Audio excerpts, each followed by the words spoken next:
Okay, oops. Okay, there we go. Should be recording. Perfect. All right, awesome. Thank you very much, Lois, for the fantastic introduction. I'm so happy to be here today. Yeah, as you can see, today I'll be giving an overview of the migratory songbird banding process, specifically my experience volunteering at the Russian Woods Preserve banding station. So just a bit about me by way of introduction before we really get into it. So I have been volunteering with songbird banding as well as northern saw-whet owl banding, which is very cool. Since I was 11.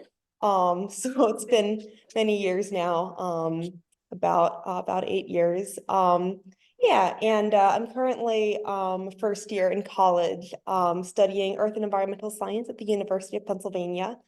So I certainly hope to, keep nature close to my heart and close to my career going forward. Just kind of the basics about the location and the process. So this happens, as I mentioned, at Rushton Woods Preserve, which is, roughly in this area. You can see, it's, clearly along the Eastern Flyway. So getting, the same birds more or less that you'd see, anywhere else that you were birding around here, outside of Philadelphia, where I actually live. So it can be a bit of a drive sometimes to get out there in the mornings.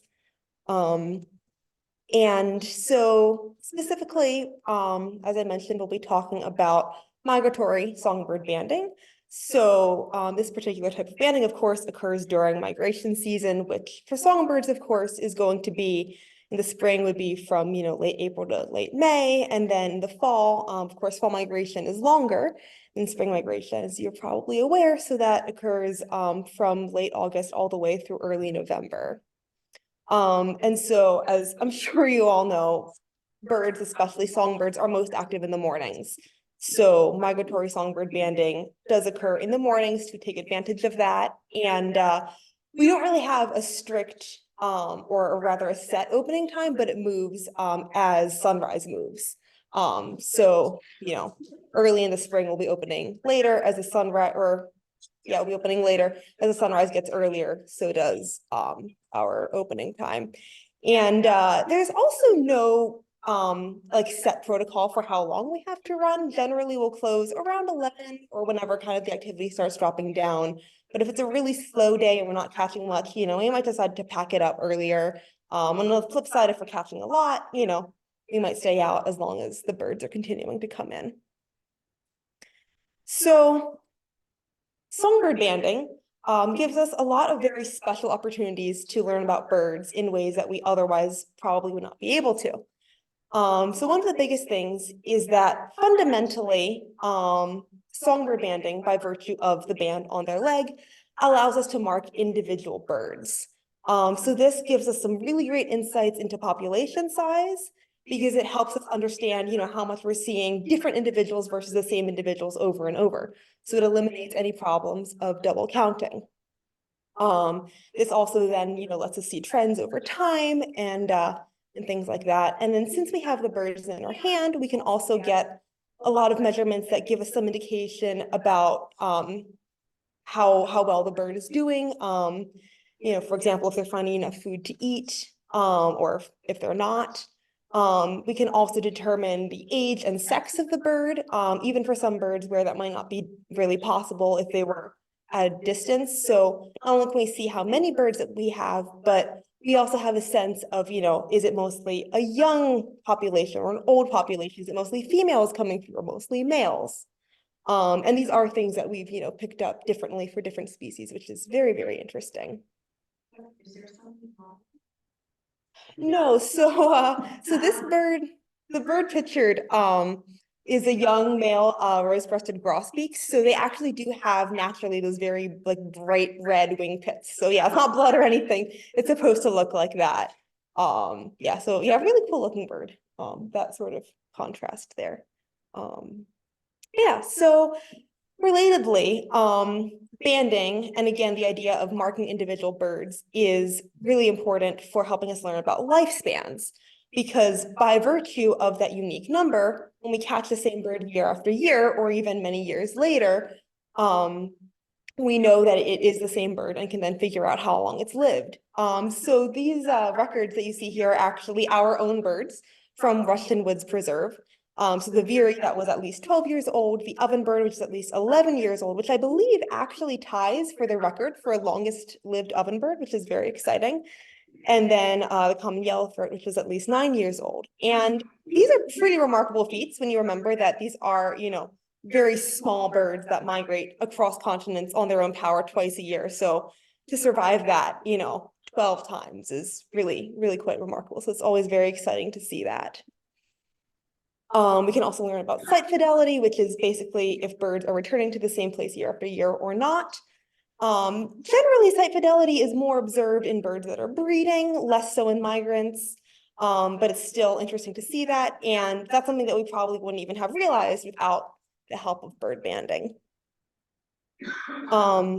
This also is a really great way in figuring out how our actions affect birds. In fact, the reason why the Rushton Woods banding station was started was because we wanted to see how birds were reacting to a sustainable agriculture farm that was recently in operation on the property.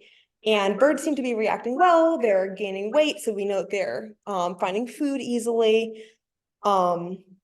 But banding, really helps us monitor sort of the way that they're reacting to that in ways that just plain observation wouldn't. Another thing that's been interesting to notice is that our catch numbers have actually been going up in recent years, but we know that birds across the board are declining. So it's not that there's actually more birds, but rather that as the area around it is getting developed, they're getting pushed into Rushton more and more because they have less other places to go, which is interesting and kind of sad, but also, helps make a great cause for conservation. And then finally, bird banding is a fantastic tool for public outreach because there's really nothing like having a bird up close in the hand to really help people connect with it. And nice thing about Rushton in particular is that we are open to the public. Most bird banding stations are not. And so we've even had members of Congress come visit. We've had all kinds of school groups come visit. So pretty much every day that we're out there, we get to share it with at least a couple of other people, which is really special.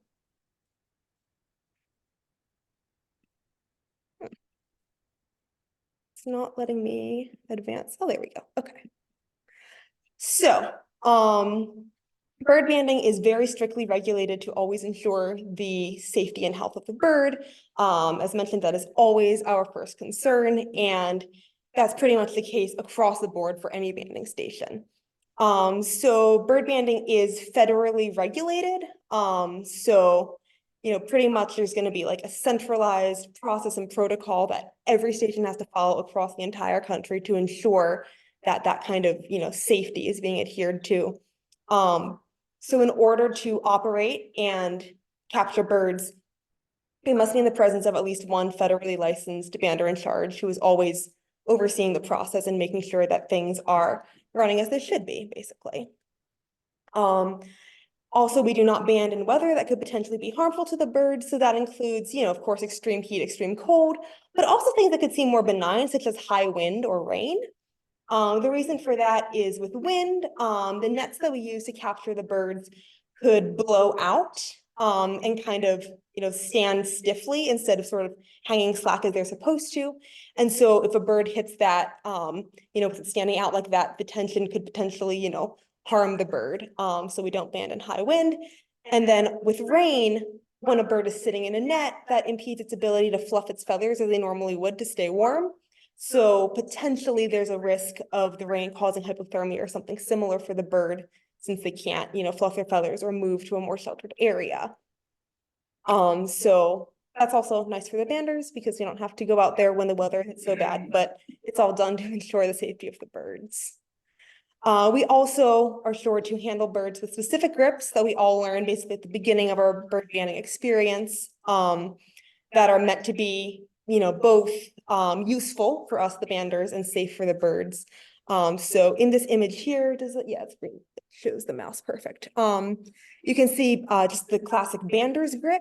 So the The bird's head is between the first two fingers, and then the rest of the fingers are in a cage around the body. So that keeps the wings pinned to the side of the body, so it's not, potentially straining its wings by flapping. It also kind of cradles the bird and distributes its weight evenly like a harness. So it's just generally a very secure and safe way to handle a bird.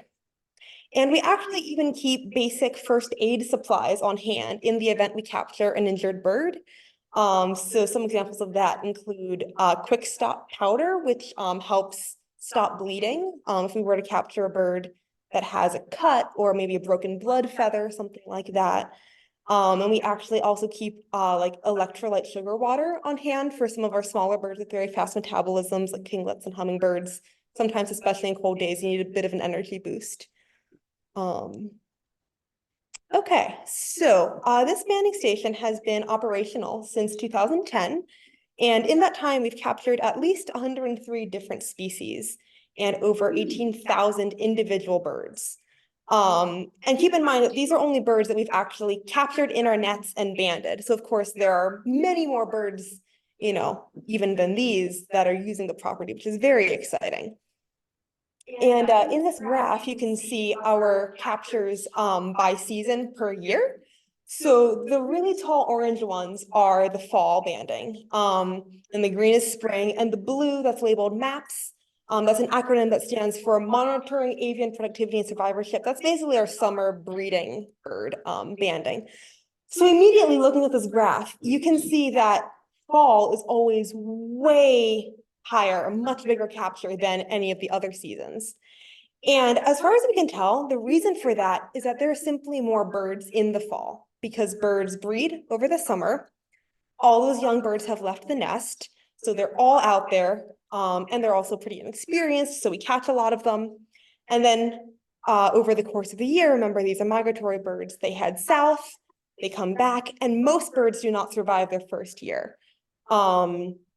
So simply in the spring when we're opening our nets again, most of the birds that were born last summer have simply not survived their first year, sadly, to actually make it back. So it's kind of sad, but also very interesting that we can see that kind of trend in our numbers. Okay, so I'll kind of get into the actual banding process now, and kind of my goal is to sort of walk us through it almost as if you were at the banding station, with me and could see the process happening firsthand. So of course, in order to get birds, we have to capture them. So this is what's known as passive banding, which means that we are not luring or attracting the birds in any way. We simply have our net set up and they fly into it as they're going about their normal everyday behavior. So we use mist nets, which you can see in the photo. You can see there is actually net over here in this circled area. It's just made of such fine black mesh that it's invisible. So the idea is that these are freestanding nets about 2 meters high, and we place them among the hedgerows where birds are just going to fly back and forth naturally as they're going about their foraging. They don't see the nets the same way that you can't really see the net in the photo. So then they kind of hit the net and tumble into one of 5 mesh pockets. They just kind of hang there until we get them out. And as you can see here, nets are checked about every 30 minutes, so the birds are never sitting there too long. And if for whatever reason we're banding in conditions that are less than ideal, we check them even more frequently to avoid the birds sitting for too long. So the birds that we capture, overwhelmingly, our most common species is the gray catbird. We have a lot of very dense hedgerow habitat on the property, and so catbirds absolutely love that. So they make up the vast majority of the birds that we catch. But then, as you know, they leave for the winter. So in the colder months, they're replaced by the white-throated sparrow, which then becomes our most common bird during the colder months. We also capture a whole slew of warblers, including the Connecticut warbler that you see up here, which, as you're probably aware, is one that's pretty difficult to see. They're very skulky birds, but we'll actually catch multiple of them every fall. I think last year we maybe got 6. So that's always very exciting to actually get to have them in the hand, a bird that you wouldn't typically get to see very often. We've also got some woodpeckers and thrushes here. Now, you'll notice that the woodpeckers aren't really migratory birds, but as I mentioned, we're not really targeting specific species. We just kind of have the nets open and whatever's using the habitat flies in. So, we will also catch these more resident birds. Then, a whole slew of other species, again, as I mentioned, over 100 species. So lots and lots of birds have all come through our station. And sometimes there's even a surprise. So we are definitely not targeting hawks. But again, they're using the same habitat as everyone else.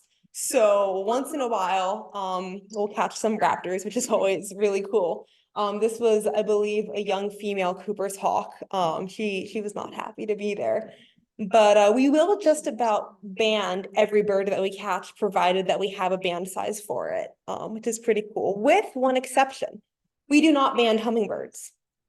That actually requires a separate permit. And the bands actually that go on hummingbirds are different. So if we capture a hummingbird, we will check to see if it has a band so that we can report that. But if it does not have a band, we do not have the authority to place a band on it because, as I mentioned, that's a separate permit. Okay, so we've captured the birds. So we'll then take them back to our banding station. And when we're ready to process the bird, the very first thing that we do is put a band on. The reason for that is in the event that the bird manages to escape, which does happen occasionally, it's already got that number attached to it. So if we were to capture it again, we know that it's that individual. And every bird, or every band rather, has its own unique serial number, 9 digits per band, no matter the band. And again, that number basically becomes the bird's social security number. It's attached with that individual for as long as that individual lives. And we have different sizes for different species. Getting the right fit of band is actually very important. We want to be able to freely slide up and down the leg and spin around the leg, but we don't want it so big that it can, potentially either trap the foot or fall off completely. And we, of course, don't want it so tight that it's squeezing on the leg. So it's a pretty delicate balance there. So we have actually a pretty wide range of sizes that we use regularly. As you can see, our tiniest little size, which is right in here, is used for kinglets, of course, really tiny birds, and some of our smaller warblers like American redstarts. And then our 1B size, which is right in the middle here, kind of our, middle of the road size, is for, of course, medium-sized songbirds. So some of the thrushes and eastern bluebirds, birds like that. And then pretty much the largest size that we use regularly is the 2 for our larger songbirds, like the blue jay and American robin. On rare occasion, our birds will actually get extra accessories. Particularly if there's a specific research project going on that would make use of those. That could include color bands on the legs to allow for field re-identification. So being able to identify the individual just through binoculars without having to handle it and read that band number. Or MODIS telemetry tags, which allow us to actually track the bird. Now, the biggest reason, particularly for the MODIS tracking tags, why they're not added to every bird as much as we would like to gather that data is simply a matter of money. MODIS tags can be about, a couple $100 per tag. So when you consider that, we might catch 50 birds a day, it's not really possible to put one on every single bird. And so this female eastern towhee actually has both, you can see her two, a female eastern towhee. Yeah. You can see, where did my mouse go? There we go. She's got the 2 green color bands, and then down here, this little hair-like thing is actually the antenna of a MODIS tag that's sitting sort of low on her back like a backpack.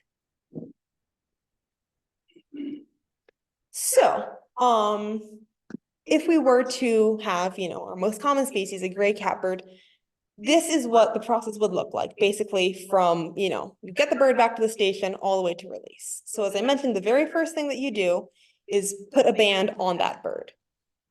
So the catbird of, all the sizes that we were looking at earlier is a 1A, which is a bit on the bigger side. And so we have special tools for pretty much every step of the process. And so for the the actual band application, to open the band, these actually come as like small, like closed circles. We use these little plier guys that we call openizers. I don't think that's their real name, but we call them that. And this lets us actually, open that band so that we can put it on the leg, and it gives us a nice, even open, so that when it closes, it doesn't close crooked. And then to again, reclose that band around the leg, we use these special pliers with little holes in them. And so those holes are drilled perfectly so that the band always closes in a circle, a complete circle, and it's not, going to squish the bird's leg. So that's something that we often get asked, because they see us, squeezing on the bird's leg and they're like, aren't you gonna hurt it? No, there's a hole in the plier, and it's specifically made to make sure that it closes just so. So then we take several other measurements, and the order here is not as important. But we will take the wing chord. So we don't measure the length of the bird from like beak to tail, because the way that the bird could move its tail or kind of move its head around, that's too variable. So we take other measurements to kind of get an idea of the size of the bird. So the wing chord is kind of the main one that we take. And it's called wing chord because it preserves the natural length, or the natural curve rather, of the wing. The wing feathers have a natural bit of camber or curve to them. So we just kind of let the wing gently float above the ruler instead of pressing it down. And as you can see in the picture here, we use a wing rule to take it, which is basically like a normal metal ruler, except that you can see that it has a little lip at the edge of it. So basically, the bird's wrist gets pressed up against that little metal lip, and then we just read to the longest feather there. We will also then look at fat and molt, both, which are kind of indicators of the condition of the bird overall.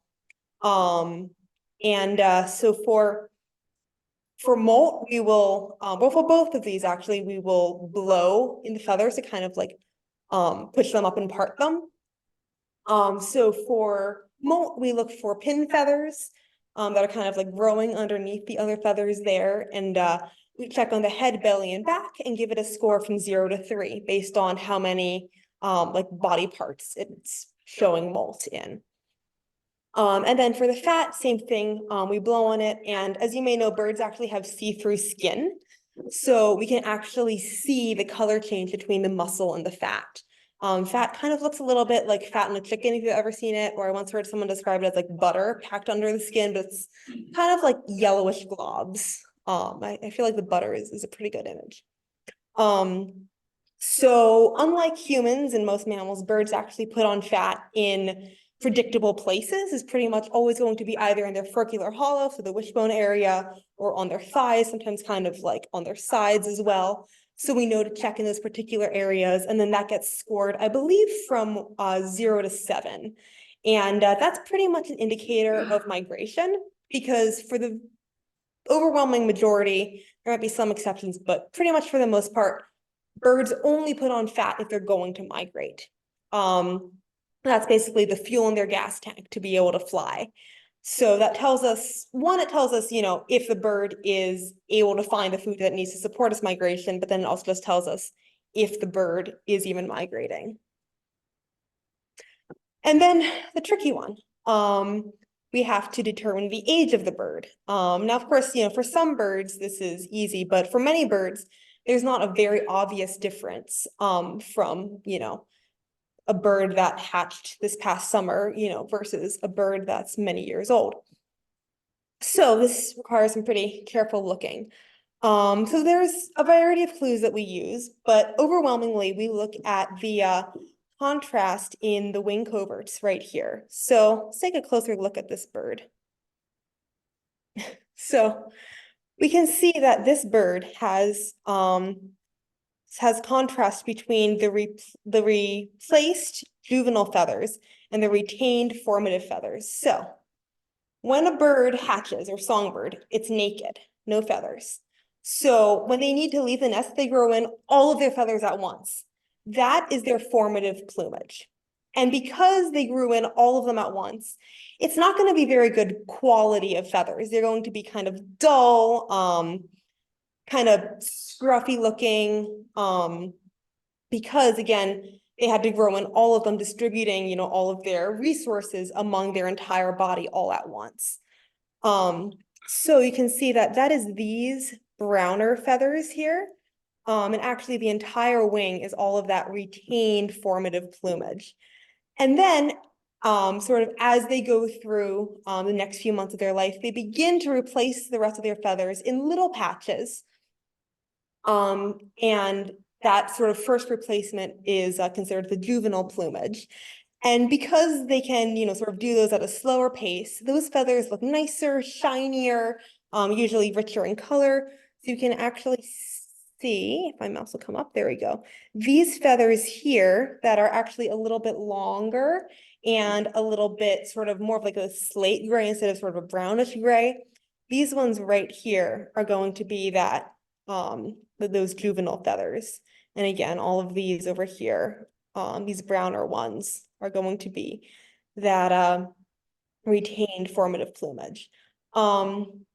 So because we see that contrast, that indicates that this is a young bird.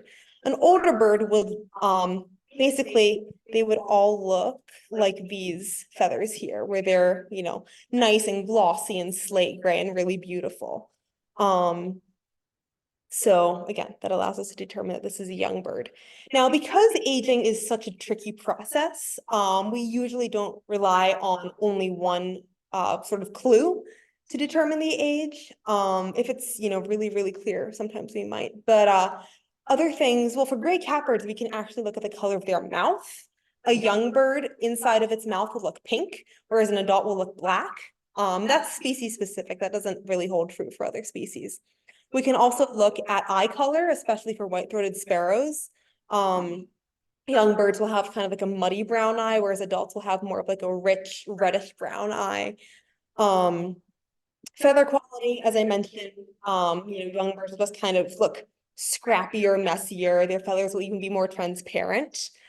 And then we can actually even look at skull development. If you kind of blow or push the feathers out of the way on their sort of the back of their head, you can actually see to what degree the skull has ossified. So just like human babies, baby birds hatch with their skulls not fully formed yet.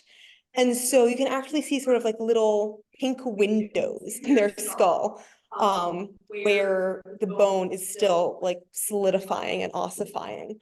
So if you see that, again, it indicates a young bird, whereas an adult would, you know, sort of look uniformly more pale white. So then we weigh the bird. And this is a rather, you know, unsophisticated process after all of that. They just get put in a little cloth bag, wrapped up like a taco, and put in our very sophisticated plastic cup on a jewelry scale, which gives us the weight in grams. And the scale is, of course, always tiered or zeroed to the weight of the cup in the bag. So, you know, we're taking the weight of only the bird. And then the bird is released. So of course, you know, here I was taking us through the process, you know, very slowly, step by step. But in reality, this would pretty much take no more than 5 minutes. And of course, it kind of has to be quick because especially on big migration days, we could get 70 or even 100 birds in a single day. So, you know, we gotta move them through there. If you would like to visit, I highly encourage it. Again, this is one of the relatively few banding stations where you can actually stop by and observe this process in person and potentially even get to release a bird, which is always super exciting. So you can visit their website for more information about mornings that they're banding, but it should pretty much be any Tuesday or Thursday morning. Again, during spring and fall migrations, that would be late April and pretty much all of May. Yeah, as long as it's not bad weather. So yeah, I highly encourage you to come out and check it out in person sometime this spring or later. And yeah, I can guarantee it's a pretty fun experience. So that does it for me. Thank you all very much, and I will be very happy to take any questions you might have. Yeah.